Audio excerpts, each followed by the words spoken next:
Ìtàn ìgbésí ayé Adégòkè Adelabu pẹ̀ǹkẹ̀lẹ̀mẹ́sì apá kejì. Kí la ó ti ṣe é? Kí la ó ti sọ ọmọkùnrin yìí sí? Kí la ó ti ṣe é? Kò ṣeé pa, kò ṣeé kàn lóògùn, bọ́rọ́bọ́rọ́ ló ń yọ. Kí la ó ti ṣe é?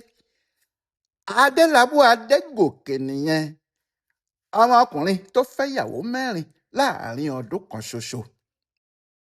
Ó kù díẹ̀ kí Joseph Adegoke Adelabu pé ọmọ ọdún mọ́kànlélógún ló wọ ilé ẹ̀kọ́ gíga Yaba Higher College nínú oṣù kínní ọdún 1936. Bí kò jẹ́ ti iléeṣẹ́ UAC ni, ìbá ṣòro fún un láti wọ ilé ẹ̀kọ́ gíga bẹ́ẹ̀. Sí ilé ẹ̀kọ́ tó ga jù ní Nàìjíríà nígbà náà nìyẹn. Bí èèyàn kò sì lówó, yóò ṣòro fún un láti wọ̀ ọ́. Ṣùgbọ́n iléeṣẹ́ UAC ṣètò ẹ̀kọ́ ọ̀fẹ́, wọ́n sì fẹ́ kí ọmọléèwé tó bá mọ̀wé jùlọ wọ ilé ẹ̀kọ́ gíga náà. 50 pọ́ùn sì ni owó tí ẹni bẹ́ẹ̀ yóò máa gbà lọ́dún kan láti fi sanwó iléèwé náà pẹ̀lú àwọn ohun tó bá tún kù tó fẹ́ fowó ṣe. Ọdún 3 ni yóò fi kàwé náà. Bó bá sì ti kàwé náà ni yóò bọ́ sí ipò àwọn tó mọ̀wé dáadáa. Kò sí ìwé tí yóò sì tún kà ní Nàìjíríà mọ́ o, àfi tó bá tún lọ sí London nílùú ọba. Joseph Adelabu kò lò ju oṣù 3 lọ tí ara ẹ̀ ò fi balẹ̀ mọ́. Ohun tó sì ń sọ náà ni pé gbogbo ìwé àti iṣẹ́ tí wọ́n ń kó òun lòun ti mọ̀, nítorí òun ti fúnra òun ka àwọn ìwé yìí lẹ́yìn tẹ́lẹ̀, òun sì mọ gbogbo ohun tó wà nínú wọn. Àti pé inú ẹ̀ ò dùn pé bí òun bá lo ọdún 3 nílé ìwé náà, òun yóò tún ṣẹ̀ṣẹ̀ máa wá owó lọ sílùú òyìnbó ni, tí òun yóò sì tún lọ lo ọdún 3 míì. Bẹ́ẹ̀ bó bá ṣe pé ìlú òyìnbó lòun kúkú lọ tààrà, ọdún 3 náà lòun yóò lò tí òun yóò fi padà wá sílé. Bóyá lọ́ọ̀yà lòun yóò kọ́ lọ́hùn ni o, tàbí iṣẹ́ gidi míì. Ìyẹn ni pé ọdún 3 tóun fẹ́ lò ní Yaba Higher College yìí bí ẹni pé òun fi àkókò ara òun ṣòfò lásán ni. Gbogbo ohun tó wà lọ́kàn ẹ̀ rèé, ó sì ń wá gbogbo ọ̀nà tí yóò fi jáde nílé ìwé náà. Ó ní wọn kò kọ́ òun ní nǹkan tuntun kan ju àwọn ohun tí òun ti kàwé ẹ̀ lọ. Nínú oṣù karùn-ún ọdún, iléeṣẹ́ UAC tó ń sanwó ẹ̀kọ́ ọ̀fẹ́, ìyẹn ẹ̀kọ́ ọ̀fẹ́ ọmọkùnrin Adelabu yìí kéde sínú ìwé ìròyìn. Wọ́n sì gbé irú ìkéde bẹ́ẹ̀ wá fún àwọn akẹ́kọ̀ọ́ tí wọ́n ti fẹ́ jáde nílé ìwé náà pé àwọn ní ètò ìdánilẹ́kọ̀ọ́ lọ́sẹ̀ 2 kan tí àwọn fẹ́ ṣe fún àwọn èèyàn tí wọ́n ti ń ṣiṣẹ́ ọba àti fún àwọn èèyàn tó ti fẹ́ jáde ìwé ńlá wọn. Ẹni tó bá ṣe tó sì yege nínú àwọn ìdánwò àwọn, ó ṣeé ṣe kí àwọn gba irú ẹni bẹ́ẹ̀ síṣẹ́. Kò sẹ́ni tí yóò pe Joseph sí irú ìdánilẹ́kọ̀ọ́ bẹ́ẹ̀ nígbà tó ṣe pé ó ṣẹ̀ṣẹ̀ wọ ilé ìwé ni, àti pé ọmọdé tún ni. Àwọn àgbàlagbà ni wọ́n wà ní irú ipò bẹ́ẹ̀. Ṣùgbọ́n Adelabu lọ bá wọn nílé iṣẹ́ náà nígbà tó sì ṣe pé àwọn ni wọ́n ń sanwó ẹ̀kọ́ ọ̀fẹ́. Ó ní òun fẹ́ kópa nínú ẹ̀. Àwọn òyìnbó UAC kò rí ohun tó burú níbẹ̀. Wọ́n ní kó máa bọ̀ gẹ́gẹ́ bí ọ̀kan nínú àwọn èrò ìwòran. Sanusi tọrọ àyè nílé ìwé, ó sì lọ síbẹ̀. Ní ọ́fíìsì UAC tó wà ní Martin Street lẹ́kọ̀ọ́ ní ìdánilẹ́kọ̀ọ́ náà sì ti wáyé. Níbi tí ìdánilẹ́kọ̀ọ́ tí UAC ń ṣe lágbára dé, gbogbo àwọn ọ̀gá pátápátá ni wọ́n máa ń wá bá àwọn tí wọ́n bá wà níbẹ̀ sọ̀rọ̀.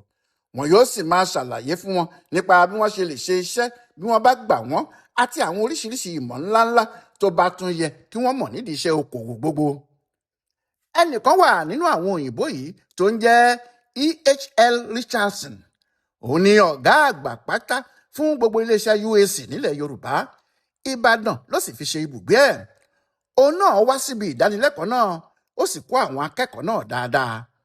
Níbi tó ti ń kọ́ wọn ló ti rí i pé gbogbo ìbéèrè tí òun bá béèrè, ọmọ tí wọ́n ń pè ní Joseph yìí ni yóò dáhùn èyí tó pọ̀ jù. Bí òun bá sì sọ pé kí àwọn akẹ́kọ̀ọ́ náà yanjú ìṣòro kan tí òun bá gbé fún wọn, níbi tí àwọn tó kù bá ti ń pa rìdàrìdà, Joseph yóò ti yanjú ẹ̀ bí ọmọdé méjì ń ṣeré. Bẹ́ẹ̀ ni Richardson ń wò ó pé irú ọmọ kékeré wò lélẹ́yìí, bẹ́ẹ̀ ló sì ń fojoojúmọ́ fẹ́ràn ẹ̀ sí. Nígbà tó kù díẹ̀ kí ètò náà parí, Richardson sọ fún àwọn òyìnbó ẹgbẹ́ ẹ̀ pé òun kò rí ohun tí àwọn alákọ̀wé ọmọ ilẹ̀ Gẹ̀ẹ́sì bíi tàwọn mọ̀ tí ọmọ kékeré yìí ò mọ̀ o. Ó ní ó tilẹ̀ mọ̀wé ju púpọ̀ nínú àwọn lọ. Bẹ́ẹ̀ ló pe Joseph Adelabu sí kọ̀rọ̀. Ó ní bó bá mọ̀ pé òun ti ṣe tán, tó bá sì dá ara ẹ̀ lójú, òun yóò gbà á síṣẹ́ gẹ́gẹ́ bí ẹni tó ti kàwé jáde. Òun yóò sì máa san owó oṣù tó tó ti ẹni tó ti gba sábúkẹ́ẹ̀tì Yaba Higher College. ó ní òun fẹ́ gbà á gẹ́gẹ́ bí akọ̀wé òun ni. ẹ̀yẹ fẹ́ fò tẹ́lẹ̀ ẹnìkan tún sọ̀kò sí ní ọ̀rọ̀ náà rí gáú lẹyẹ fò lọ.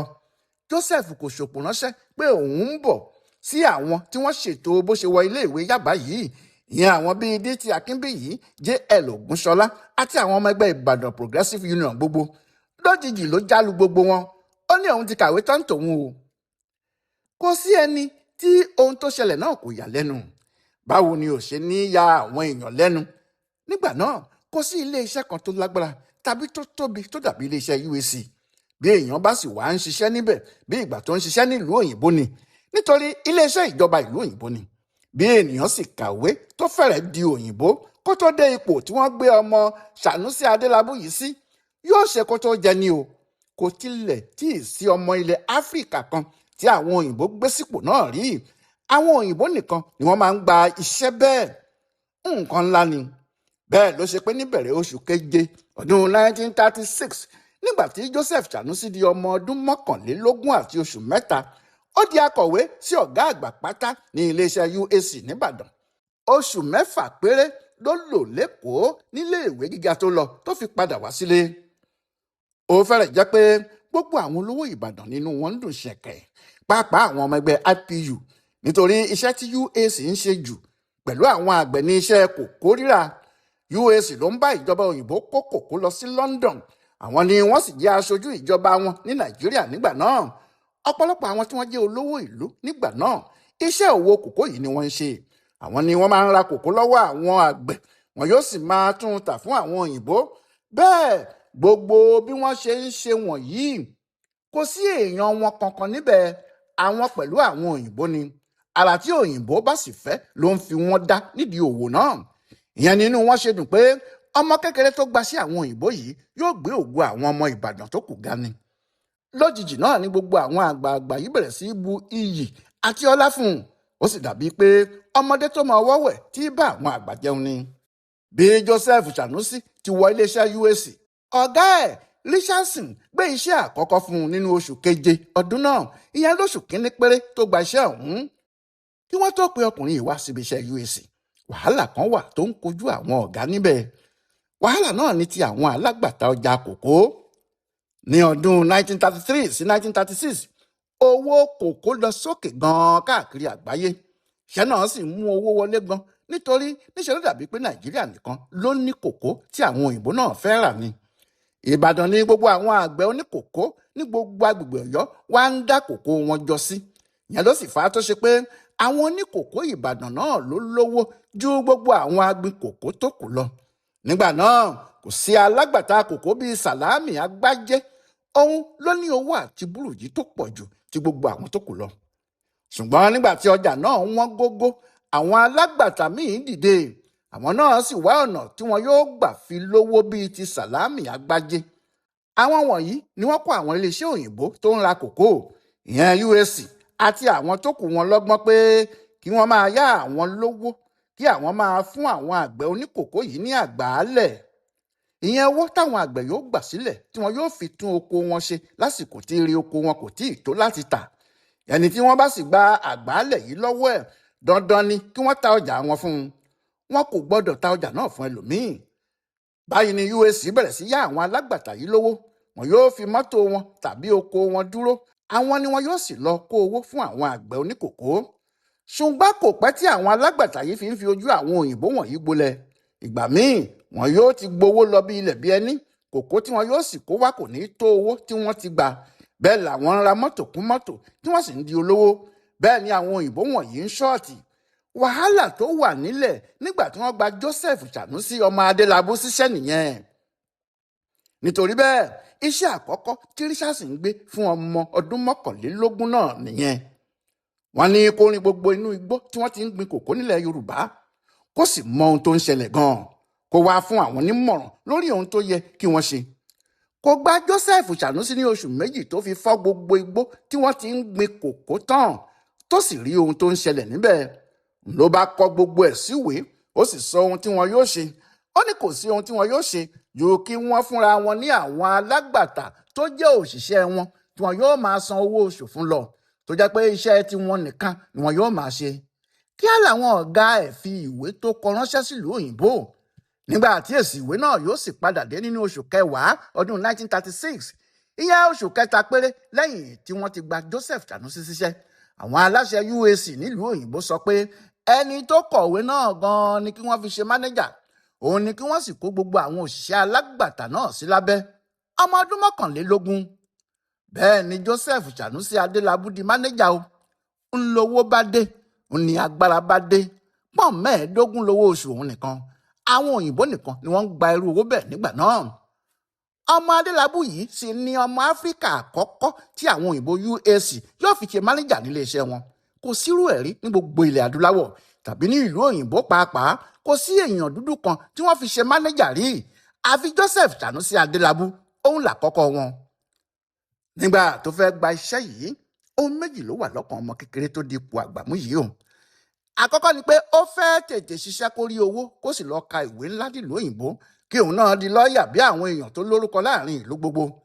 Nítorí bẹ́ẹ̀, ohun tí òun náà fọkàn sí ni pé òun yóò ṣiṣẹ́ bí ọdún 2 sí ọdún 3, òun yóò ti tu owó tó pọ̀ jọ, òun yóò sì gba ìlú òyìnbó lọ láti lọ kàwé òun.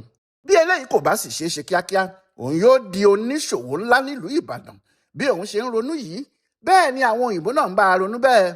Bẹ́ẹ̀ náà ni àwọn àgbààgbà Ìbàdàn yìí ń bá a rò pé kò gbọ́dọ̀ pẹ́ rárá tí yóò fi gba ìlú òyìnbó lọ. Àwọn kan tilẹ̀ ń sọ láàrin ara wọn pé bó bá ṣe Joseph ọmọ Sanusi tí àwọn mọ̀ ni o, kò lè pẹ́ rárá tí ẹ̀kọ́ ọ̀fẹ́ míì yóò fi tún jáde fún un. Ìlú òyìnbó yá nìyẹn kó máa lọ ní sòsé. Ṣùgbọ́n kinní kan wà láyé yìí o. Ìyẹn náà ni pé bí ènìyàn kò bá tí ì lówó tàbí tí kò bá sí nípò agbára tí àṣẹ wà lọ́wọ́ ẹ̀, kò sí ẹnìkan tó lè mọ ìwà ẹni náà dáadáa o. Ìdí nìyí tí àwọn àgbà Yorùbá fi máa ń sọ pé ẹni tí ò bá lówó lọ́wọ́, ìwà oníwà ni yóò máa hù. Joseph Adegoke Sanusi rí owó tí kò rí rí, tí kò sì lérò pé òun lè rí irú ẹ̀ níbì kan. Ẹni tí wọ́n ń san pọ́n 15 fún lóṣù kan, òun lágbáà ni nígbà náà. Bí owó yìí sì ti ń wọlé ní ìwà ọkùnrin náà ń yí padà. Eré làwọn òyìnbó kọ́kọ́ pè é, eré làwọn ọmọ ẹgbẹ́ IPU náà pè é. Ṣùgbọ́n nígbà tí ojú wọn yóò fi là sí ohun tó ń ṣẹlẹ̀, àkàndé ìjì tí gòkè odò káfárá tó já, ó ti kọjá lára wọn nígbà tí wọ́n rò pé ọmọdé ni. Àkọ́kọ́ ni pé ó bẹ̀rẹ̀ sí yí orúkọ ẹ̀ padà. Kì í fẹ́ pe ara ẹ̀ ní Joseph kankan mọ́. Ó sì máa ń tẹ̀ mọ́ àwọn èèyàn létí pé Adegoke lórúkọ òun o. Òun Adegoke ọmọ Adelabu. Ìgbà náà ló sì sọ ara ẹ̀ di Adegoke Adelabu. Bó ti ń jẹ́ Adegoke yìí, bẹ́ẹ̀ ló ń sọ pé òun kì í ṣe kiriyó ń tòun o, mùsùlùmí lòun o. Ní wàhálà bá dé, gbogbo àwọn tó ti rán nílé ìwé nítorí pé ó ń jẹ́ Joseph, tí àwọn míì sì ti rò pé òjíṣẹ́ Ọlọ́run ni yóò yà nígbẹ̀yìn, wọ́n la ẹnu sílẹ̀, wọn ò lè pa á dé ni o. Ṣùgbọ́n kì í kúkú ṣe pé irun kíkẹ́ Adegoke Adelabu ló pọ̀ tó bẹ́ẹ̀, tàbí kéwú náà ló kúkú mọ̀ kan dàbí alára tó fi fẹ́ sọ ara ẹ̀ di ajá nọ́ọ̀sì sígboro báyìí. Ohun tí Adelabu fẹ́ ṣe wà nínú ẹ̀ o. Ìdí pàtàkì kan nìyẹn tó sì fi fẹ́ di ìmàle. Gbogbo èèyàn ló mọ̀ pé ẹ̀sìn ìgbàgbọ́ kò fààyè gba ìyàwó méjì, láti ilẹ̀ ni wọ́n ti ń ṣe bẹ́ẹ̀. Báwo lèèyàn yóò ṣe wá máa jẹ́ Joseph tí yóò wá fẹ́ ju ìyàwó kan lọ tí yóò máa kàyàwó jọ? Ìyẹn ò ṣeé ṣe. Nǹkan àkọ́kọ́ tó lé Gbàdàmọ́sí Adegoke ọmọ Sanusi Adelabu kúrò nídìí ẹ̀sìn àwọn Kìrìsìtẹ́nì nìyẹn. Oṣù kan péré lẹ́yìn tí wọ́n sọ Adegoke Adelabu di mánéjà ló fẹ́ ìyàwó àkọ́kọ́. Orúkọ obìnrin náà ni Mopélọ́lá. Àti àwọn ẹlẹ́sìn ìgbàgbọ́ àti àwọn mùsùlùmí ọ̀rẹ́ ẹ̀ ni wọ́n bá yọ. Ṣé àwọn àgbààgbà kiriyó náà kò tí ì mọ ibi tí iná orin ń jó lọ ni? Àfi nígbà tí Adelabu fi hàn wọ́n bí nǹkan ṣe ń lọ gan-an. Ohun tó ṣẹlẹ̀ ni pé nígbà tí yóò fi tún di oṣù kẹwàá ọdún 1937, ìyẹn ọdún kan péré lẹ́yìn tí ọkùnrin náà fẹ́ ìyàwó rẹ̀ àkọ́kọ́, ó ti fẹ́ àwọn 3 míì sí i. Ó ní ìyàwó bá di 4 láàrin ọdún kan ṣoṣo. Nígbà tí àwọn èèyàn sì fẹ́ máa pariwo pé irú kí leléyìí, Adelabu ṣàlàyé pé wọn ò mọ ohun tó wà nídìí ọ̀rọ̀ náà ni o. Ó ní àwọn ìyàwó òun 4 tí wọ́n ń rí yìí, òun nìkan lòun mọ ìwúlò wọn o. Ó ní ọ̀kan nínú wọn ilẹ̀ ni, èkejì afẹ́fẹ́ ni, ẹ̀kẹta ni iná, nígbà tí ẹ̀kẹrin nínú wọn jẹ́ omi. Adelabu wá béèrè lọ́wọ́ àwọn èèyàn pé ǹjẹ́ ta ló lè gbé ayé nínú yín láìsí àwọn nǹkan wọ̀nyí? Bí àwọn ìyàwó mi 4 ṣe jẹ́ sí mi nìyẹn o. Ṣùgbọ́n Adelabu kò tún ṣe ju oṣù 6 lọ nílé iṣẹ́ yìí tí nǹkan fi dàrú o. Bẹ́ẹ̀ ni, nínú oṣù kejì ọdún 1937 ni wọ́n yọ ọ́ kúrò nípò mánéjà tí wọ́n sì ní kó máa lọ. níṣẹ́ ló dàbí pé àwọn kan ti mọ okùn ọlà tó fi ń ṣe fúlẹ́ńgẹ́ lójijì ni wọ́n ṣe gé e. kí ló dé tí iléeṣẹ́ UAC fi lé Adelabu lọ? àwọn wo ni wọ́n wà nídìí ẹ̀? kí ló ṣẹlẹ̀ sí Adelabu pẹ̀ǹkẹ̀lẹ̀mẹ́ẹ̀sì? ẹ tún pàdé wa láìpẹ́ jọjọ.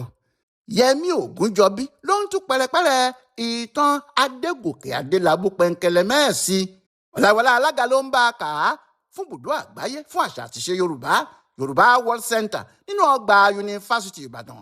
A kú ìsinmi òpin ọ̀sẹ̀ yìí o.